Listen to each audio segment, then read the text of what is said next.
Құрметті тыңдарман қауым, күнәдан арылудың жолы тәубе атты кітабымыздың тәубесімен үлгі болғандар тақырыбын бастадық. Өткен бөлімде Кәғб ибн Әмірдің тәубесі және Ухаши ибн Харибтің тәубесі туралы баяндап бердік. Ал осы бөлімде Уқба ибн Муайттың қызы Үммі Күлсімнің тәубесі туралы айтатын боламыз. Олай болса, каналға тіркеліп, лайк басып, пікір қалдыруды ұмытпаңыз.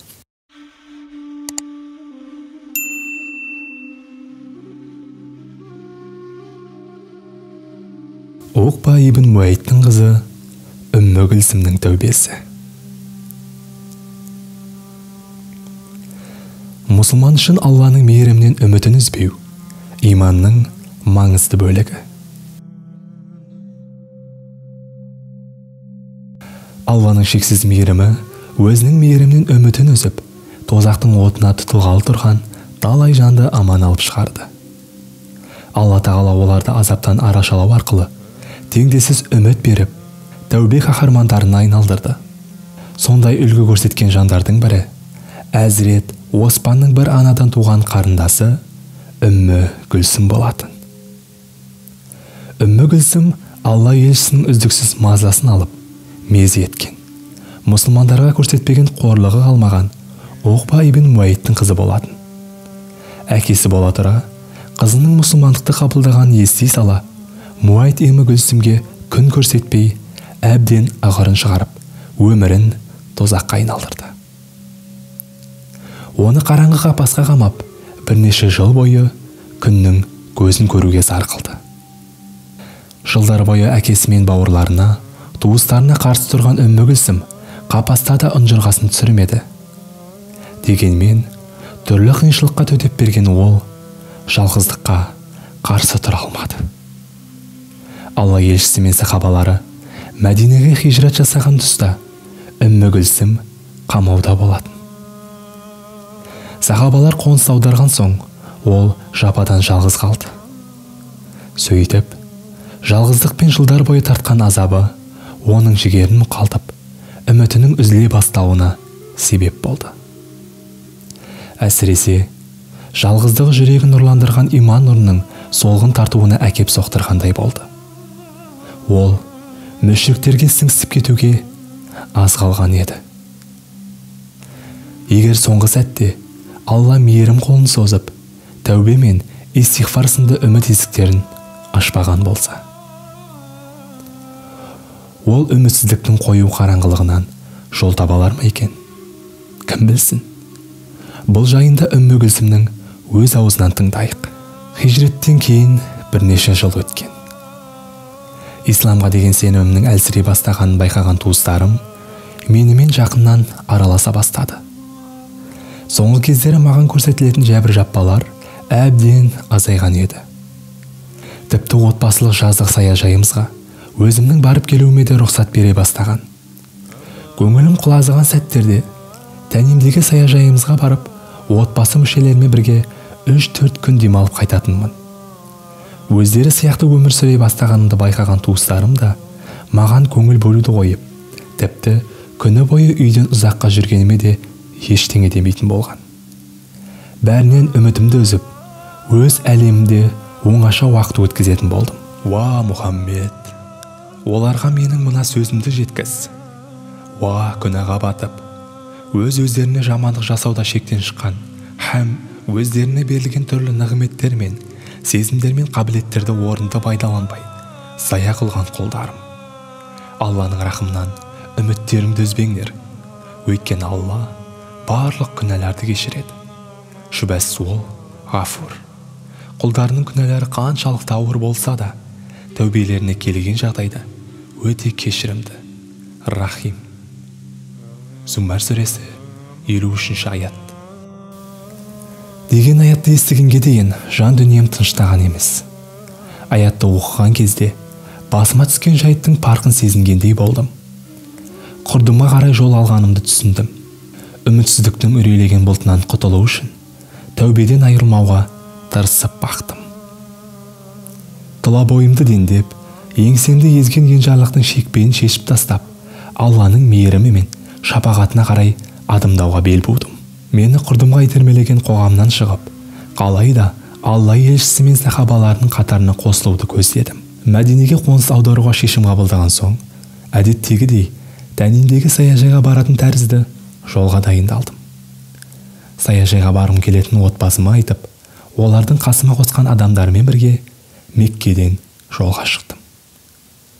Тәнімге қарай бет алдық. Менімен бірге шыққан адамдар әудем жерге дейін келді де, қауіпсіз аймақ саналатын жерге жеткенде мені жалғыз қалдырып, өздері кері қайтты. Олардың әбден көз ұшында ұзап кеткендеріне сенімді болған соң, бағытымды өзгертіп, Мәдинеге қарай жолға шықтым. Біраз жүрген соң, Хуза тайпасының адамын жолықтырдым.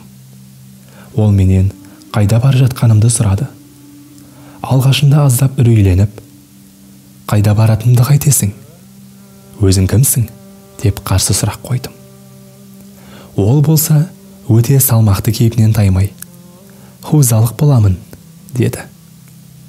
Хузалық екенін естіген сәтте көңілім орнына түсті. Себебі Алла елшісі мен хузалықтардың арасында келісім шарт болатын.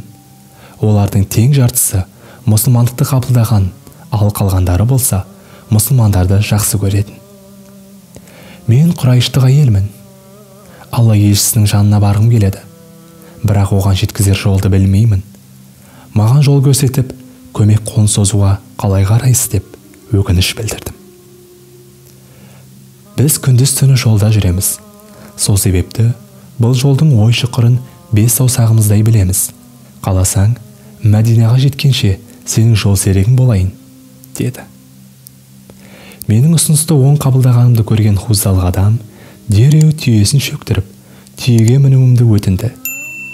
Мен түйеге жайғасып алғанымша, өзі әрірек барып, күтіп, мінген соң түйенің жүгенін тарта бастады. Оның бұл әрекетінен өте мәдениетті жан екенін ұқтым. Жолай бір ауыз артық сөз сөйлеген жоқ. Жолда демалу қажет бола қалған жағдайда, түйені шөктіріп, түйеден түскен кезде мен ыңғайсыз жағдайға қалмасын деп, әрірек барып, күтіп тұратын. Түйеден түскенімді көрген соң, жақын келіп, оны бір ағашқа қаңтарып, өзі сол ағаштың көлеңкесіне жантайып, мызғып алатын. Демалып алған соң, түйені қайта шөктіріп, мені жетектеп, жолға шығып отырдық. Мәдинеге жеткенше осылай сапар шектік. Жол серігіме іштей риза болдым. Алла оған разы болсын. Мәдинеға табаны тиісімен бірден Алла Расулының әйелі Үммі Сәләмнің үйіне бардым. Бетімді тұмшалап алғандықтан, ол мені бірден тани қоймады. Өзімнің кім екенімді айтып, бетімді ашқан бойда мені құшақтап, бауырына басты. Хал жағдайымызды сұрап болған соң, Алла елшісіне хижрет жасадың ба? Деп сұрады. Иә, бірақ Алла елшісі мені Әбу Жандал мен Әбу Басир сияқты мүшриктердің қолына табыстап, Меккеге кері қайтарама деп қорқамын, дедім. Бір жағынан өзімді өзім қолдағандай, әрі қолдау күткендей. Уа, Үммі Сәләмә, әйелдердің жағдайы еркектер сияқты емес, дедім. Ішімде жиналып қалған шерімді тарқатып алғым келіп, сөзімді жалғадым. Туыстарым бұл уақытқа дейін менің қашып кеткенімді білген болар. 8 күн бұрын олардан бөлініп, жолға шықтым. Мәдинаға қашып кеткенімді түсініп, артымнан қуғыншыларды да жіберген шығар, дедім. Осылайша қайғырып тұрғанда Алла елшісі кіріп келді. Үммі Сәләмә болған жайттың бәрін оған баяндап берді. Ол болса, маған бұрылып, «Хош келдің. Ат көлігін аман сау жеттің бе?» деп жағдайымды сұрады. Мен бар жігерімді жинап, былай дедім. «Уа Расулалла, дінім үшін Меккеден қашып, сені паналап келдім. Мені қанатыңның астына алып, олардың қолына бере көрме. Егер мені қайтаратын болсаң, олар мені азаптайтын болады. Мен ол азапқа шыдай алмай, күпірлікке ұрынамын ба деп қорқамын. Өзің көргендей, мен әлсіз әйелімін. Азапқа төзе алмаймын». Алла елшісі мені жұбатты. Көңілім орнына түскендей болды. Сөйтіп, мен және мен сияқтылар жайлы аят вахи болысымен мүшриктерге қайта тұтқын болудан азаттыққа қол жеткіздім.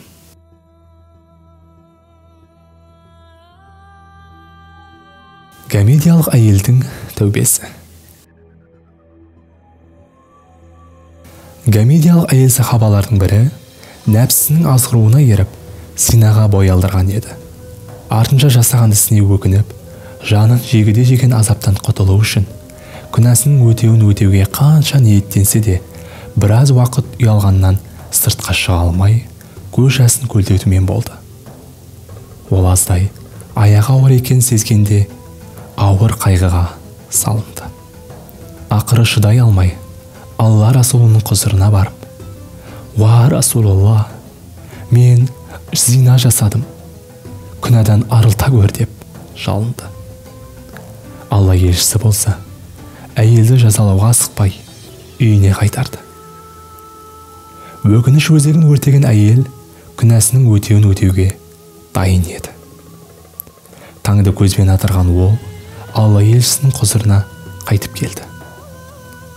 «Уа Расулалла, мені неге кері қайтарасың?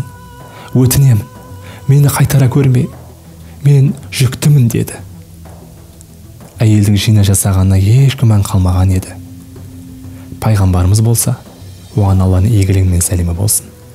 Олай болса, үйіңе бар, бала дүниеге келгенше күт деді. Амалы құрған әйел үнсіз үйіне қайтты. Бала дүниеге келгенше 9 ай бойы байғұс әйел көз жасын көлдетіп, жаратқанға жалбарынумен болды. Дүниеге әкелген соң, перзентінен айырылатын да, күнәсінің жазасының ауырлығын да оның тәубе етуіне кедергі бола алмады. Қалай болған күнде де, аяғы тайса да, мәңгілік бақытқа, ақыретке қол жеткізетін бір сәттен естен шығармады. Бала дүниеге келісімен құндақтап алып, Алла елшісінің құзырына қайта келді. Оған өз күнәсінің жазасын алуға дайын екенін айтты. Пайғамбар, оған Алланың игілігі мен сәлемі болсын. Баланы емшектен шыққанша бақ, сәл қатайған соң кел деді. Орасан зор сабырмен күнәсінің жазасын күткен келіншек, бала дәй-дәй басқан кезде қолына жетектеп, Алла елшісінің құзырына қайта келді. Бұл дүниеден хабарсыз бейкүнә сәби қолына ұстатқан нанды тістелей анасымен бірге Алла елшісінің құзырында тұрған еді. Арада бірнеше жыл өтсе де, өкініштің дертінен айыға алмаған бейба ғана: «Уа Расулалла, бала өсті, өзің көргендей өз нанын өзі жей алады» деді. Жазаның уақыты келген еді. Баланы тәрбиелеу үшін сахабалардың біріне тапсырды. Әйелді жазалауға дайындық басталып та кетті. Жазалау кезінде Халид ибн Уалидтің әйелдің күнәсін бетіне басып, дөрекі сөздер айтқанын естіп қалған Алла елшісі оған бірден ескерту жасады. «Діліңе ие бол, Халид. Нәпсім құдіретіне тәсілім болған жаратқанның атымен ант етемін. Бұл әйел тәубе жасағаны соншалық, басқалар да дәл солай тәубе жасайтын болса, міндетті түрде кешірімге лайық болар еді» деді. Сахабаларға жаназа намазына дайындық жасауды бұйырды. Әйелдің жаназа намазын өзі шығарып, жерлеу рәсіміне қатысты.